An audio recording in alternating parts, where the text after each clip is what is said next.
Okay, let's go to our next chapter, which is Tra-la-la-la. I bounced over to the door where Rebecca and Danny were already in line. Today was the day of Dave Pilkey's author visit. I didn't really like his books, but I'd never met a real live author before. I also had a book of his that I just bought for BBLL tucked away under my shirt. I wanted to get it autographed. Mr. Vaughn led us to the cafeteria where we sat in a big half circle with the rest of the 4th grade.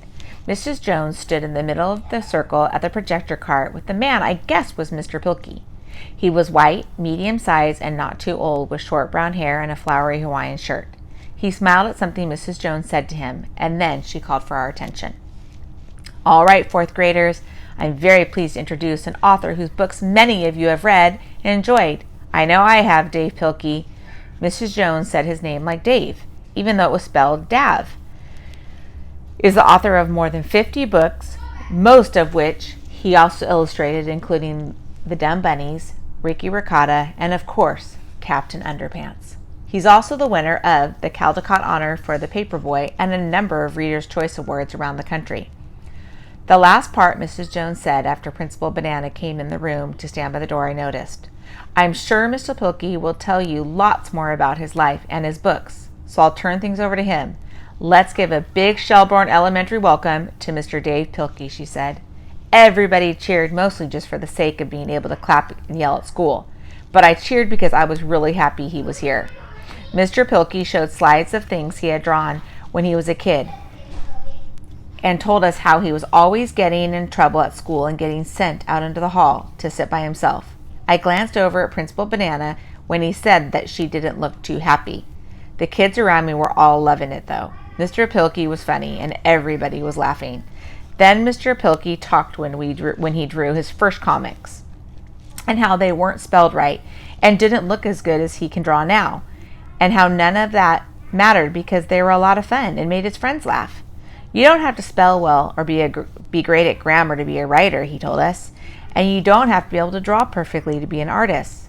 Then he gave examples of famous artists who broke the rules and painted houses upside down, and famous writers who didn't use the right spelling or grammar. Some of the teachers didn't like that so much either. It wasn't until Mr. Pilkey was in college that a teacher saw his drawings and told him he should be writing and drawing books for kids.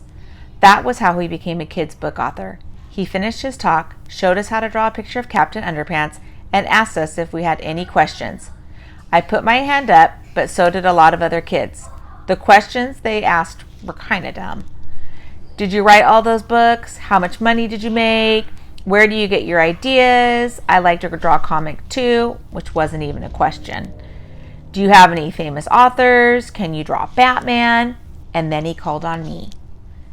My heart was racing as I asked, what do you think about your books being banned from our library? The room got very quiet, and I tried very hard not to look at Principal Banana. Mr. Pilkey smiled. Well, I wish they were on the shelves where everybody could read them, he said. I think it's important that libraries be a place where you can find all kinds of books. Good ones, bad ones, funny ones, serious ones.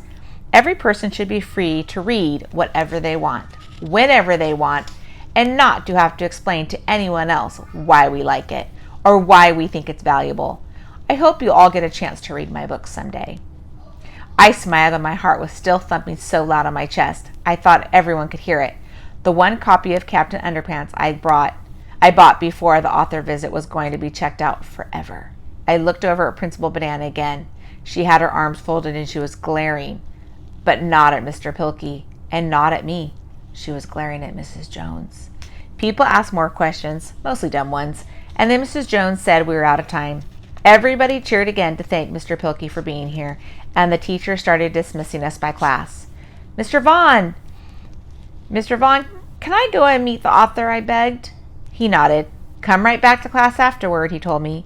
I grabbed Rebecca and Danny without asking if they could come too, and hurried across the room to where Mrs. Jones stood with Mr. Pilkey.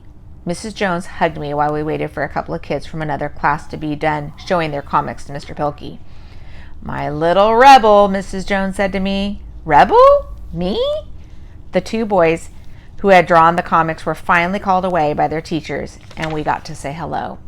That's when I realized I couldn't say anything to him about the BBLL.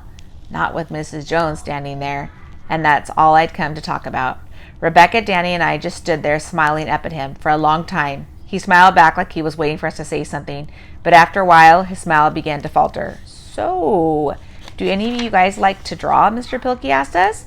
We all shook our heads. Oh, do you like to write? We all shook our heads. Mr. Pilkey laughed.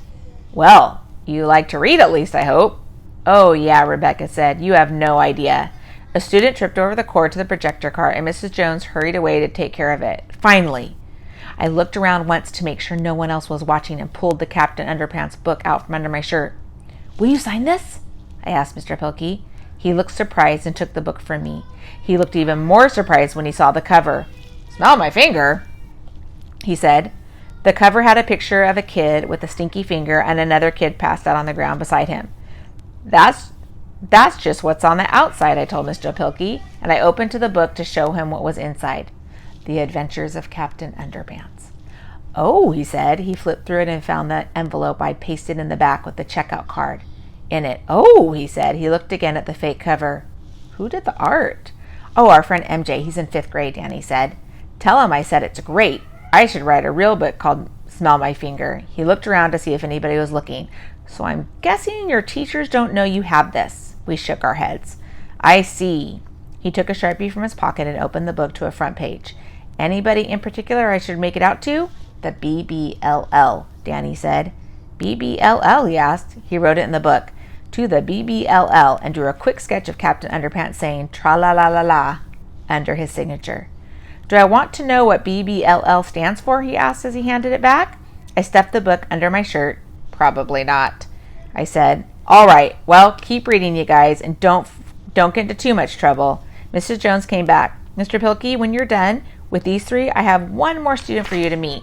I almost squeaked. Mrs. Jones had brought Trey McBride to see the author. Why?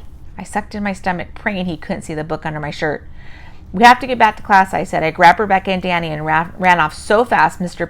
Pilkey barely had time to call us. Bye. All right, guys, I'll talk to you guys tomorrow. Bye.